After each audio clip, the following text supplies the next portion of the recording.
Estamos conversando con Alejandro Molina, economista, sobre entonces la crisis económica. Quedó una respuesta antes de ir a la pausa, Alejandro. Sí, bueno, fíjate, voy a enlazar con lo que está diciendo el ministro Ramírez, ¿no?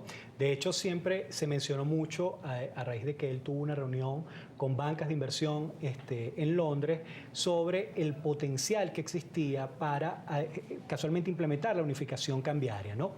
Particularmente yo soy de los que piensa que esa unificación cambiaria no va a existir, sino que sencillamente van a mover los distintos tipos de cambio, indudablemente hacia arriba, y eso iría de alguna forma acompañado por una traslación de muchos bienes que están en los tipos de cambio más bajos a los tipos de cambio superior. Eso de alguna manera al gobierno le da oxígeno fiscal, es decir, recordemos que la economía venezolana cerró el año pasado con un déficit fiscal en promedio sobre los 15 puntos del Producto Interno Bruto. Es decir, economías europeas que han pasado por toda la crisis que pasaron no llegaron ni siquiera a estar a la mitad de ese déficit fiscal. En resumen, el gobierno va a estar de alguna manera incentivado a tomar políticas que le den oxígeno fiscal. ¿Y los venezolanos cómo quedan ahí? Los venezolanos van a quedar como siempre sucede cuando vienen estas tomas de decisiones que son solamente para ordenar el tema fiscal del Estado, es decir, empobrecimiento del más pobre. Porque el que de alguna forma se puede cubrir, y cuando yo hablo cubrir es el que, bueno, tiene posiciones en divisa, tiene posiciones en activos, el impacto es menor.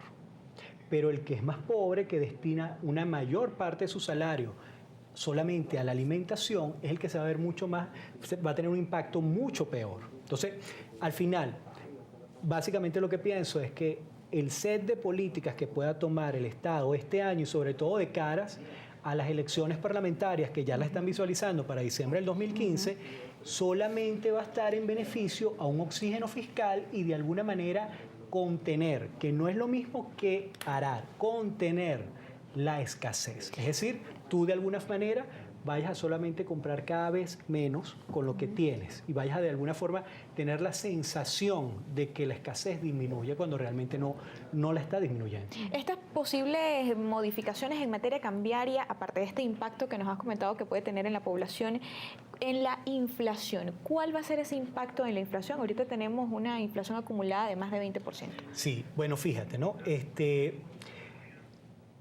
El tema aquí, básicamente la inflación en Venezuela se ha visto mucho más acelerada, es por el financiamiento monetario que ha tenido las empresas públicas y PDVSA.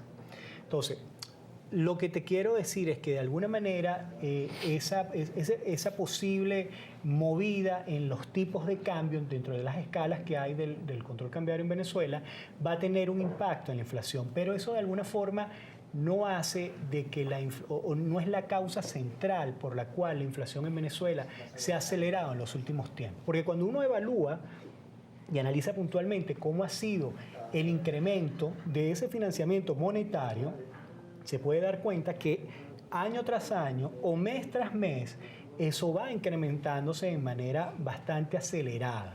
Es decir, al final son más bolívares en la economía persiguiendo no los mismos bienes, cada vez menos bienes.